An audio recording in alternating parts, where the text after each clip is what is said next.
لسه انتخابات مجلس الشعب لم تنتهي والاغلبيه لسه ما دخلتش البرلمان، ومع ذلك بدا هجوم بعض التيارات والاصوات المجهوله على الانترنت على الاعلاميين والاعلام، لدرجه ان بعض الاعلاميين وصلتهم رسائل تهديد وبداوا يتعرضوا لحملات تشهير غير اخلاقيه بتمس مهنتهم وشرفهم وعائلتهم. وحمله الهجوم استهدفت تخويف الصحف والفضائيات، والحقيقه احنا بنأكد ان الاعلاميين بيرفضوا التهديد ومحاكم التفتيش، وان المصريين بيرفضوا اي اساليب فيها نوع من الارهاب. كتير من الصحفيين والاعلاميين دلوقتي اسمائهم موجوده في قوائم سوداء على الانترنت. ابراهيم عيسى وصلته رسائل تهديد واضحه، وعلاء الاسواني وانا شخصيا لا تتوقف مواقعهم على الانترنت عن التجريح والسباب الشخصي. هل نتصور ان آلة السباب والارهاب انها ممكن تقمع اي صوت حر بينتقد او بيهاجم؟ معنا على التليفون الكاتب الكبير الاستاذ وائل الابراشي والاستاذ وائل وكاتب الكبير الاستاذ سعد أجرس. مساء الخير استاذ وائل. مساء الخير استاذ سعد. اهلا وسهلا. مساء الخير استاذ عمرو. مساء الخير. ابدا بالاستاذ وائل، تفسيرك ايه لهذه الحمله التي يتعرض لها الاعلاميين والصحفيين الان يا استاذ وائل؟ هو الحقيقه يعني بقى في شماعه دائما تعلق عليها كل المشاكل والخطايا والاخطاء، وهي شماعه الاعلام. الاعلام بقى شماعه سهله جدا. تسمع دلوقتي اي حد يقول لك انه الاعلام هو السبب، ده مصر باظت بسبب الاعلام. تجد انه حتى معظم القوى السياسيه للاسف الشديد تقع في هذا الفخ وتتهم الاعلام عمال على بطال. هو الشماعه الجاهزه اللي بيحملوه كل مشاكل المجتمع، الفقر والتخلف والاستبداد والقمع والتاخر في تسليم السلطه للمدنيين، وكل هذه الاخطاء تحمل على شماعه الاعلام. لكن كمان في قوة هتلاحظ كم الشتائم والتهديدات اللي على النت وكم التهديدات اللي بتوجه للإعلام وللإعلاميين تحديدا أصبح كبيرا للغاية. بقى في ساحة إرهاب شديدة من قوى مختلفة، يعني حتى الجميع يقعون في هذا الخطأ.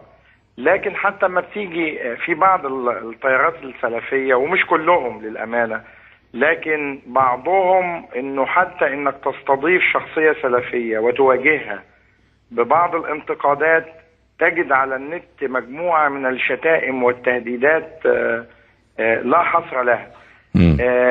تلاقي انه تهديدات ايضا بتجيلك من اي مكان ومن اي موقع، وتهديدات مختلفة تستهدف كل الاعلاميين، واصبحت الشماعة الجاهزة هو تحميل الاعلام والاعلاميين.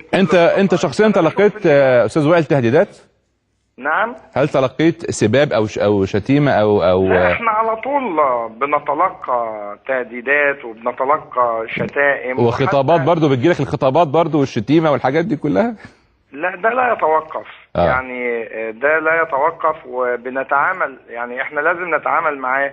انا الحقيقه بتعامل معاه بشكل قانوني، لانك مش هتقع في نفس الفخ ومش هتستخدم نفس الاسلحه. بس مصر تحولت لساحه شتائم، ساحه تهديدات وارهاب.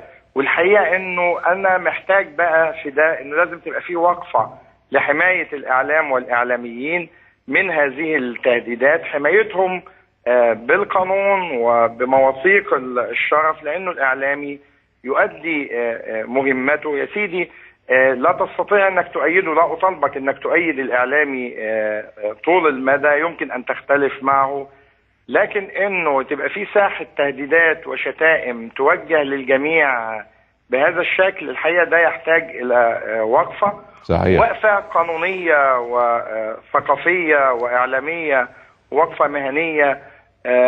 تحتاج ايضا انه انا ما بقولش وقفه يعني علينا ان، لانه الاعلامي لابد ان يتحمل.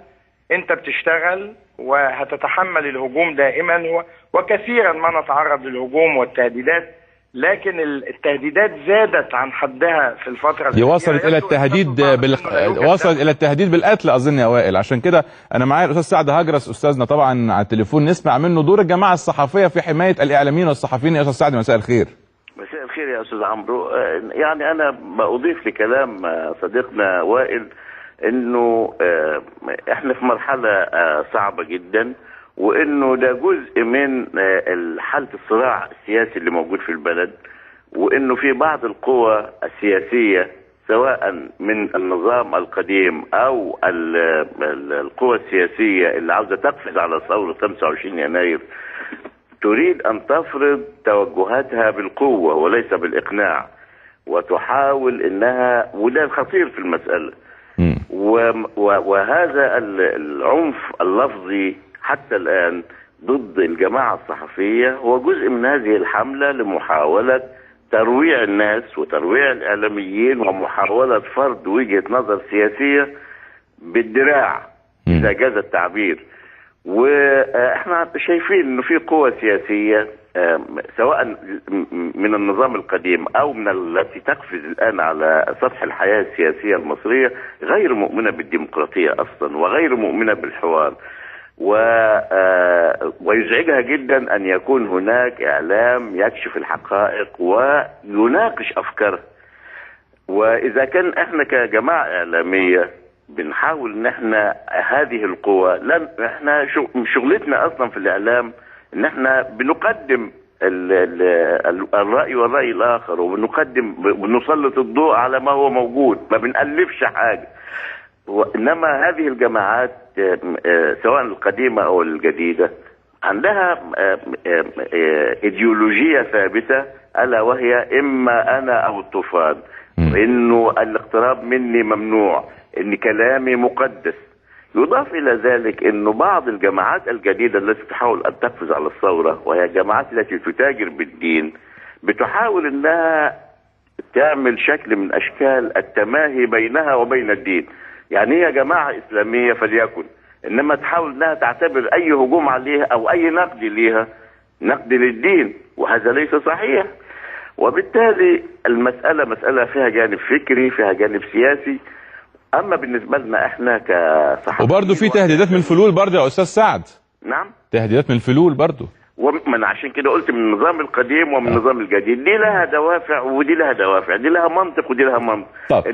الفلول بيحاولوا إعادة الزمن إلى الوراء، وليس غريبا عنهم إن هم يحاولوا استخدام الترويع لأن ده أسلوبهم.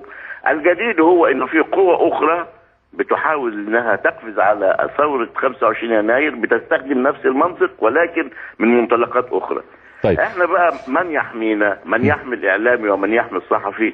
انا بعتقد انه في هنا واجب على نقابة الصحفيين وعلى الجماعة الاعلامية انها تحمي ابنائها. وهناك اشكال كثيرة، يعني احنا شفنا على سبيل المثال لما حصلت المرحلة الاولى من الانتخابات، القضاة الذين يتعرضون اللي شاركوا في الاشراف على هذه الانتخابات لمدة يومين، نادي القضاء عمل لهم تأمين على الحياة ب1,000,000 جنيه. صحيح. كويس، أنا لا أناقش هذه المسألة، ما بنحسدش القضاء، بس أنا إحنا بقى، وده علشان يومين وعشان أختار أقل. إحنا بقى اللي بنشتغل في الإعلام وبنشتغل في مهنة البحث عن المتاعب دي، هل ما نستحقش تأمين أشكال معينة من التأمين؟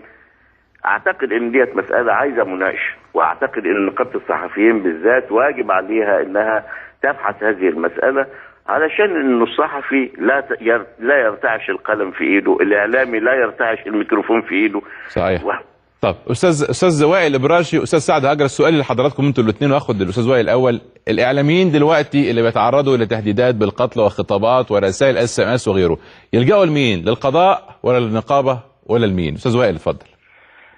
لا، هو الحقيقة الحل القانوني وحده ليس كافيا. اولا انك لازم توصل رسالة، وهو قانون التضحية، انك على استعداد ان تضحي حتى بنفسك ولن تغير رأيك، وهذه التهديدات لن تجدي ولن تنفع معنا. اعتقد ان هو ده حائط الصد الاول، ان احنا نوصل رسالة لمن يهددوننا اننا لن نخشى ولن نخاف لن نتراجع ابدا عن مواقفنا. يا سيدي لو انت مختلف معايا اختلف كما شئت، لكن لا تلجأ الى التهديدات، لا تلجأ الى المسدس او السكين او الشتائم. ده اولا. ثانيا لابد من الحل القانوني. ثالثا الحل التضامني المتعلق بحماية المهنة، لانه المهنة هتبقى في خطر، بقى في موضة. ايه رأيك يا وائل لو عملنا وقفة تضامنية امام النقابة اعتراضا من جميع الاعلاميين على ما يحدث من تهديدات توجه لهم؟ الحقيقة الوقفة مطلوبة، والأهم منها أنها تكون وقفة حقيقية، يعني تضع بعض القواعد لحماية الإعلام والإعلاميين، والكف، نطالب الجميع بالكف عن تحميل الإعلام كل الخطايا. الإعلام يعكس الواقع، الناس مش عاوزة أنك تبيض لها كل الواقع الأسود اللي أنت شايفه، عاوز أنك تزيف الواقع. لن نزيف الواقع ولن نجمل، مش مهمتنا ان احنا نعمل كليبات تجميل زي كليبات الاغاني، احنا بنعكس الواقع السيء. لكن للاسف الشديد الاعلام بيواجه حملة شرسة واصبح شماعة لكل الاخطاء والخطايا. نعم نطالب بهذه الوقفة، بس بحيث انها تكون وقفة حقيقية تضامنية نضع فيها قواعد لحماية الاعلام والاعلاميين من هذه الهجمات الارهابية الشرسة. صحيح. استاذ سعد اتفضل. يعني أنا بتضامن مع فكرة الوقفة، وبقترح إنه ممكن نبقى العنوان بتاعها هو رضا هلال، زميلنا الذي تم اختطافه واختفى منذ سنوات كثيرة، ليس كرضا هلال فقط، وإنما كرمز للصحفي أو الإعلامي الذي يتعرض لهذا النوع الغامض من التهديدات والحملات المسعورة. فليكن انه هذا العنوان في حد ذاته، لانه كل حد فينا دلوقتي معرض انه يحصل له زي ما حدث لرضا هلال، او يحصل اغتيالات، يحصل زي اللي حصل لعبد الحليم قنديل قبل كده، واحد يلاقي نفسه في الصحراء عاريا او ما الى ذلك. فده عندنا عنوانين مهمين، عنوان رضا هلال وعنوان ما حدث لعبد الحليم قنديل، ثم العناوين الحديثة، ما حدث معاك مع ابراهيم عيسى، مع وائل البراشي، مع كل الزملاء الذين تعرضوا لهذه التهديدات. فالوقفة شعار مطلوب، يضاف اليها انه برضو احنا كاعلاميين وكصحفيين نحتاج الى شكل من اشكال مخاطبة الجهات المسؤولة، انه لفرض نوع من الحماية. احنا لنا حقوق في هذا البلد. صحيح. ولا يصح انه سواء المجلس الاعلى للقوات المسلحة ولا حكومة الدكتور الجنزوري تعتبر انها مش معنية بهذه التهديدات. بطالبها بفتح تحقيق جدي في هذه المسألة، انها تتحرى، وعندنا اجهزة امن كثيرة بسم الله ما شاء الله. هذه الاجهزة عليها انها تتبع هؤلاء المبتزين وتحاول وتضع نفسها في موضع المسؤولية. إذن الحكومة مطالبة الآن بحماية الصحافة والصحفيين والإعلاميين. أنا بشكر الكاتب الكبير أستاذ سعد هجرس، الكاتب الكبير أستاذ وائل الإبراشي.